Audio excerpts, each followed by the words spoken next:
Like bees swarming after their queen, mother and daughters hovered about Mr. March the next day, neglecting everything to look at, wait upon, and listen to the new invalid, who was in a fair way to be killed by kindness.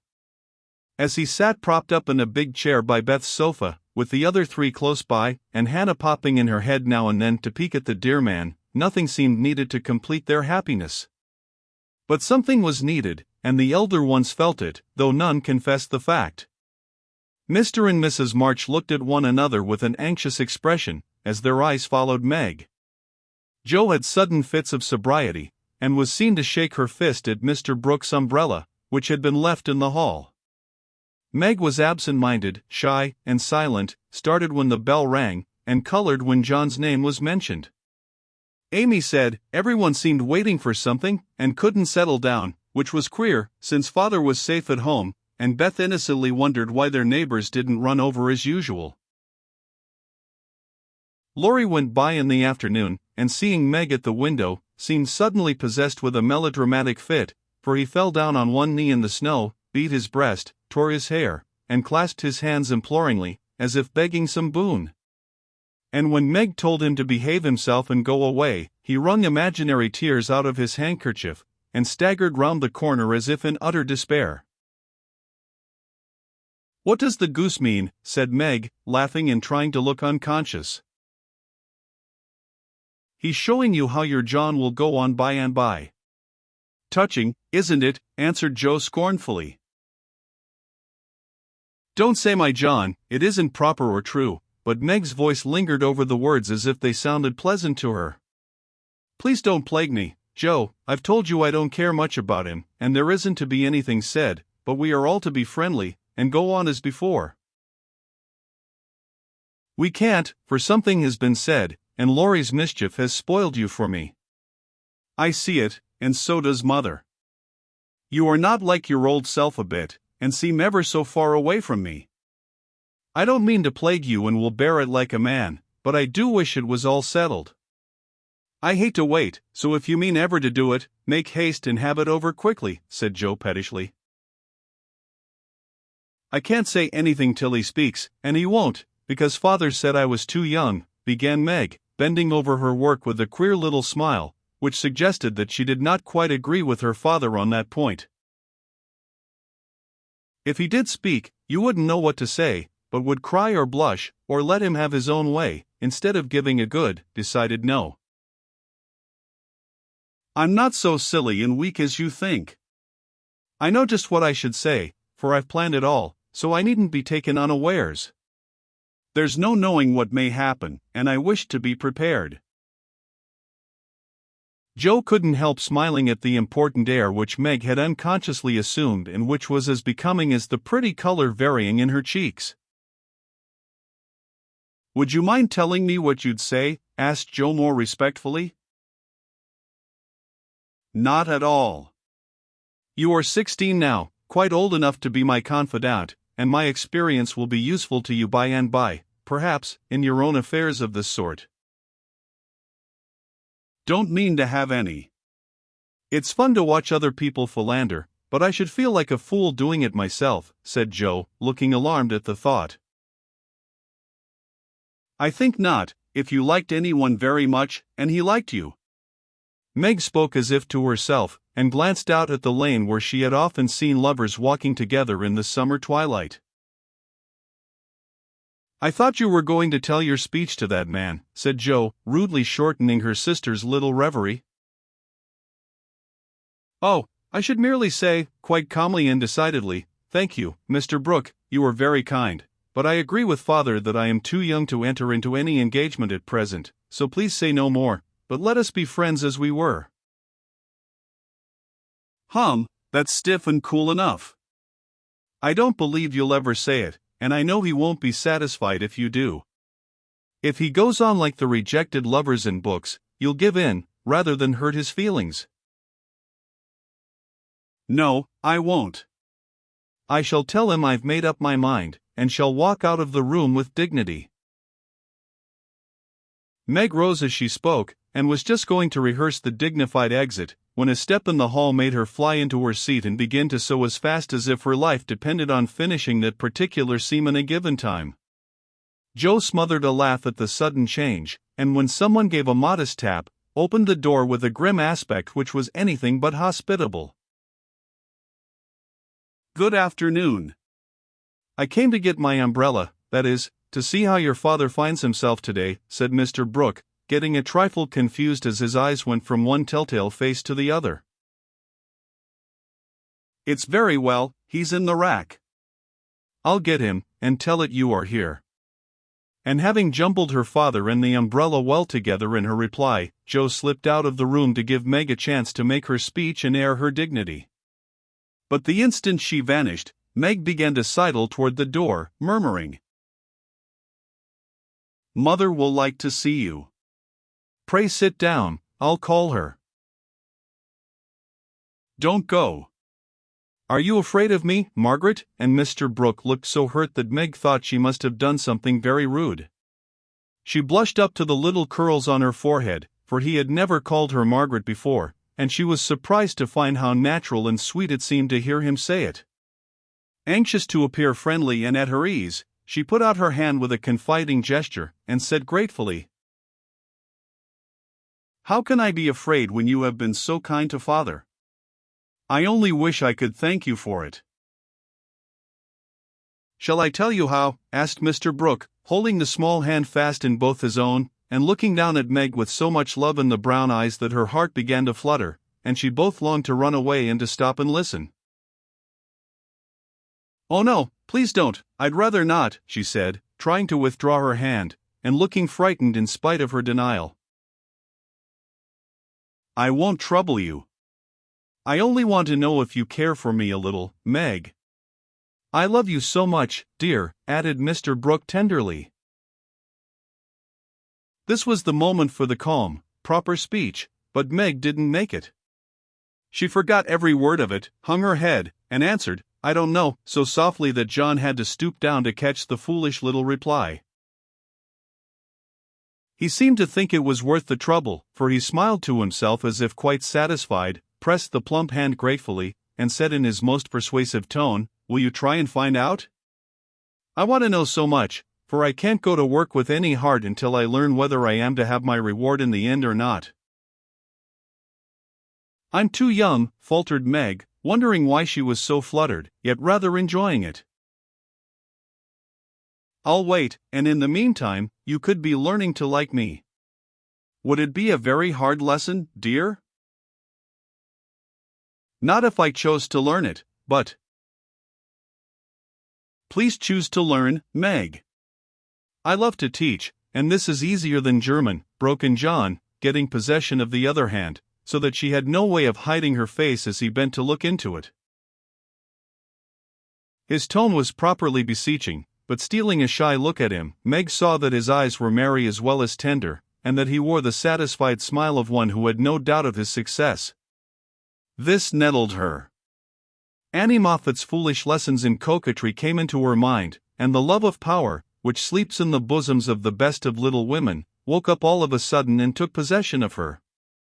She felt excited and strange, and not knowing what else to do, followed a capricious impulse, and, withdrawing her hands, said petulantly, "I don't choose. Please go away and let me be."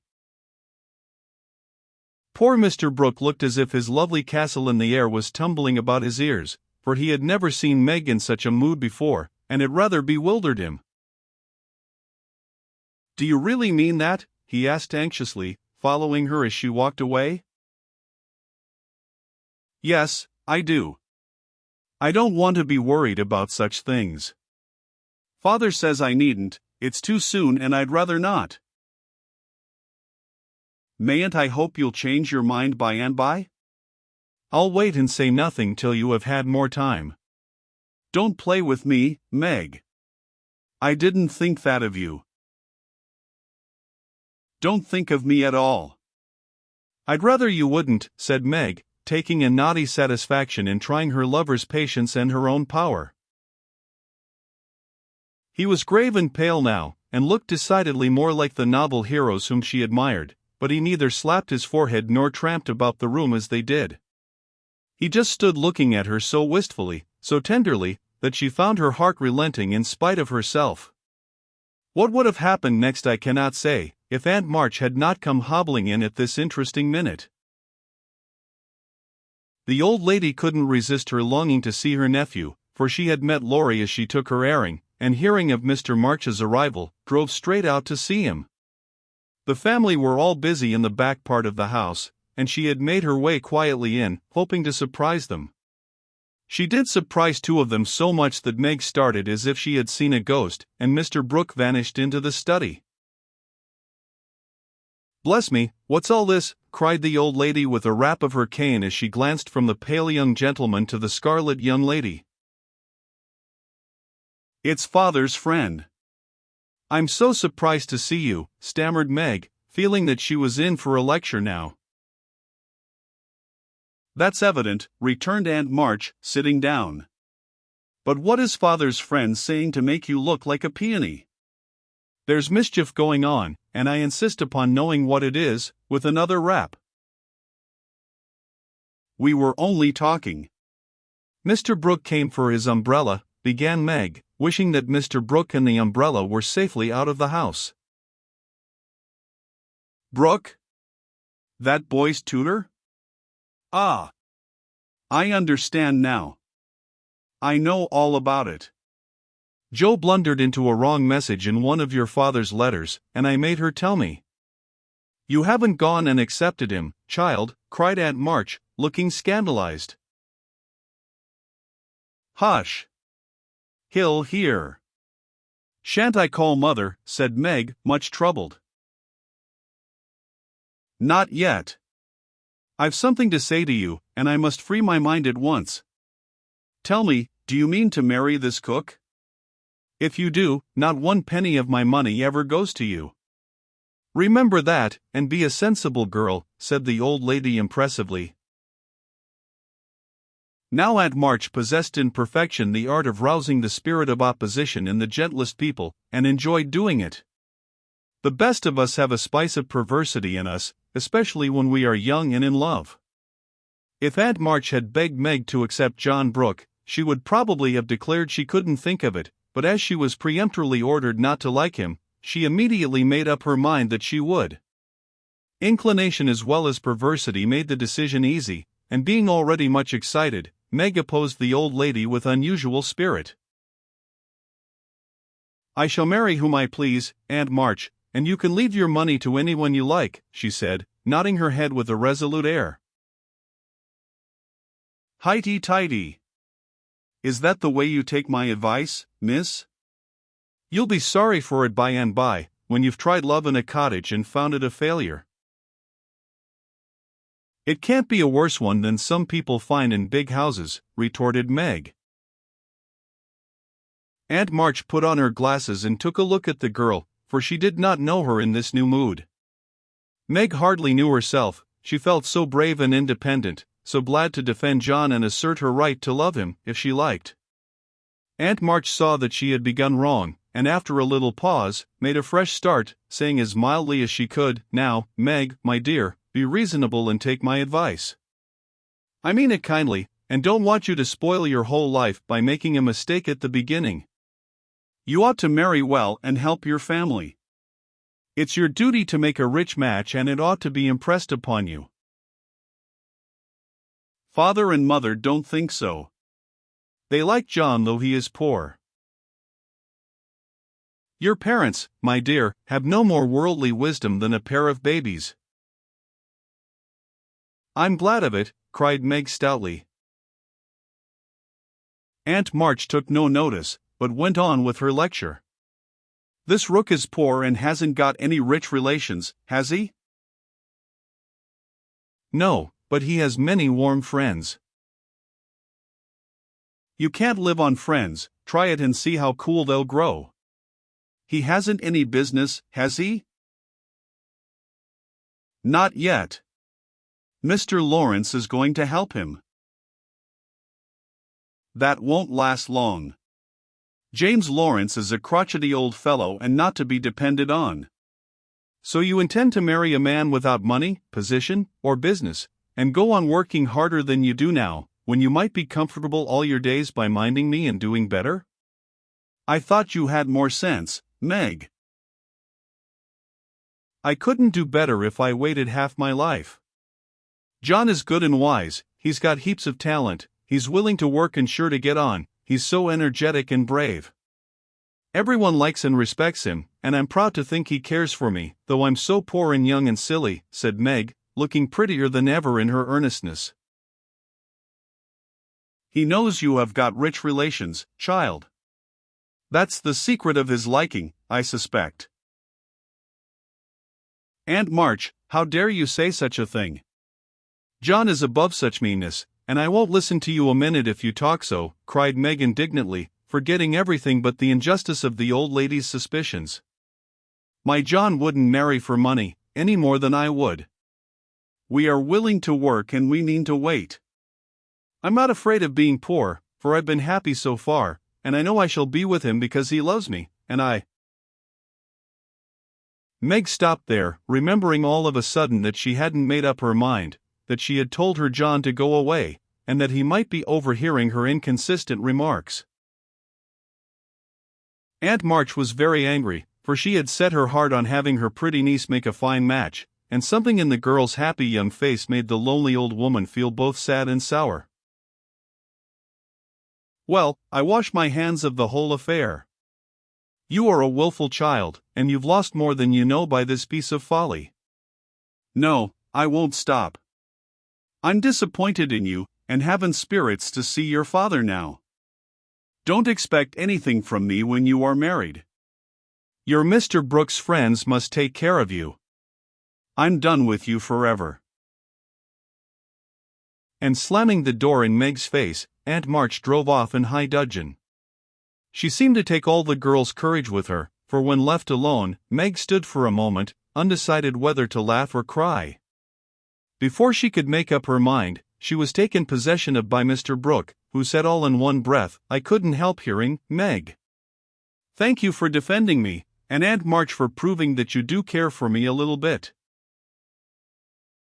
"I didn't know how much till she abused you," began Meg.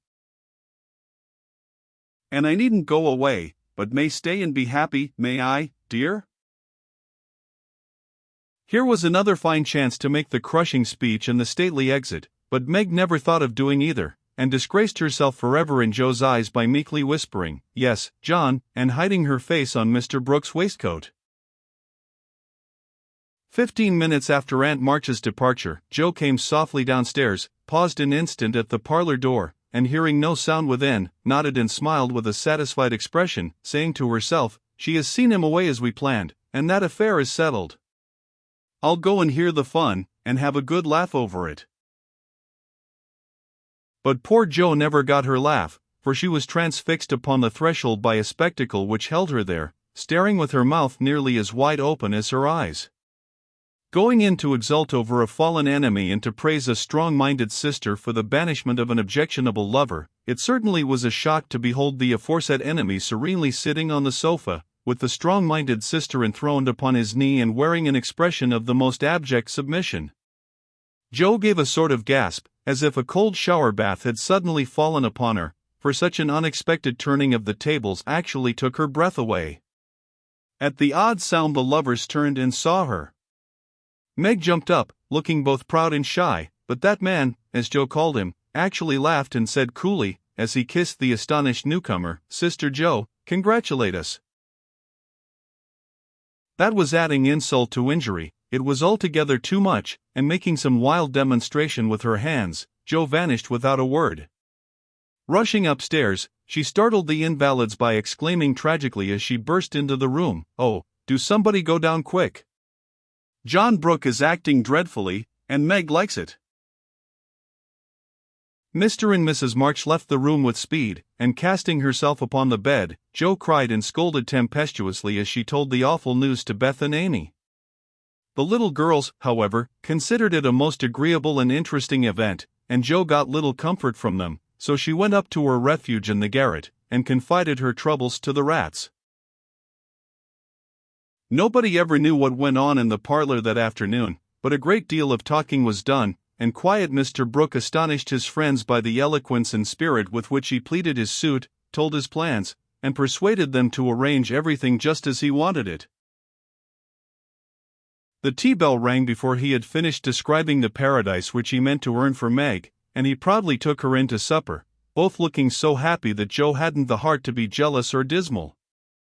Amy was very much impressed by John's devotion and Meg's dignity. Beth beamed at them from a distance, while Mr. and Mrs. March surveyed the young couple with such tender satisfaction that it was perfectly evident Aunt March was right in calling them as unworldly as a pair of babies. No one ate much, but everyone looked very happy, and the old room seemed to brighten up amazingly when the first romance of the family began there. "You can't say nothing pleasant ever happens now, can you, Meg?" said Amy, trying to decide how she would group the lovers in a sketch she was planning to make. "No, I'm sure I can't. How much has happened since I said that?"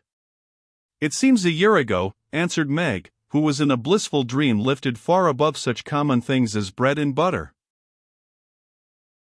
"The joys come close upon the sorrows this time, and I rather think the changes have begun," said Mrs. March. "In most families there comes, now and then, a year full of events. This has been such a one, but it ends well, after all." "Hope the next will end better," muttered Joe, who found it very hard to see Meg absorbed in a stranger before her face, for Joe loved a few persons very dearly and dreaded to have their affection lost or lessened in any way. "I hope the third year from this will end better." "I mean it shall, if I live to work out my plans," said Mr. Brooke, smiling at Meg, as if everything had become possible to him now.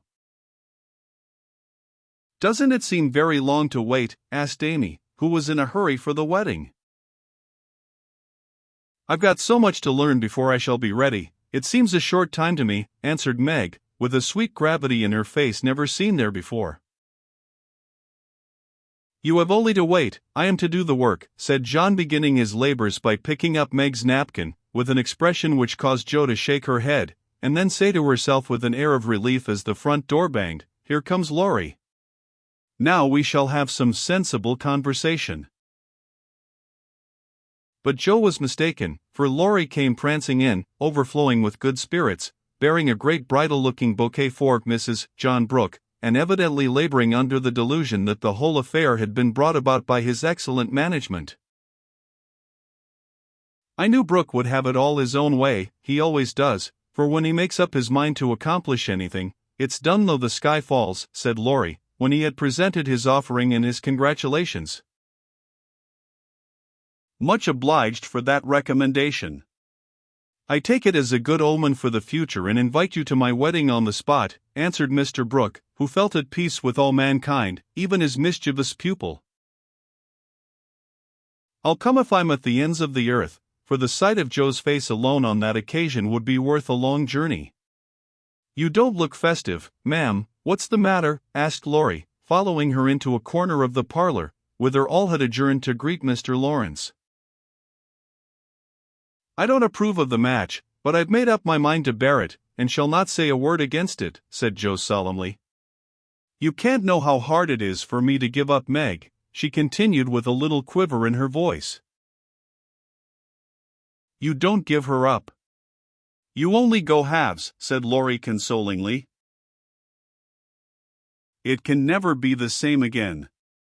I've lost my dearest friend," sighed Joe. "You've got me, anyhow. I'm not good for much, I know, but I'll stand by you, Joe, all the days of my life. Upon my word I will," and Laurie meant what he said. "I know you will, and I'm ever so much obliged. You are always a great comfort to me, Teddy," returned Joe, gratefully shaking hands. "Well, now, don't be dismal, there's a good fellow. It's all right, you see. Meg is happy, Brooke will fly round and get settled immediately, Grandpa will attend to him, and it will be very jolly to see Meg in her own little house. We'll have capital times after she is gone, for I shall be through college before long, and then we'll go abroad on some nice trip or other. Wouldn't that console you?" "I rather think it would, but there's no knowing what may happen in 3 years," said Joe thoughtfully. "That's true. Don't you wish you could take a look forward and see where we shall all be then? "I do," returned Laurie. "I think not, for I might see something sad, and everyone looks so happy now, I don't believe they could be much improved." And Joe's eyes went slowly round the room, brightening as they looked, for the prospect was a pleasant one. Father and mother sat together, quietly reliving the first chapter of the romance which for them began some 20 years ago. Amy was drawing the lovers, who sat apart in a beautiful world of their own, the light of which touched their faces with a grace the little artist could not copy. Beth lay on her sofa, talking cheerily with her old friend, who held her little hand as if he felt that it possessed the power to lead him along the peaceful way she walked. Jo lounged in her favorite low seat, with the grave quiet look which best became her, and Laurie, leaning on the back of her chair, his chin on a level with her curly head, smiled with his friendliest aspect, and nodded at her in the long glass which reflected them both. So the curtain falls upon Meg, Jo, Beth, and Amy. Whether it ever rises again, depends upon the reception given the first act of the domestic drama called Little Women.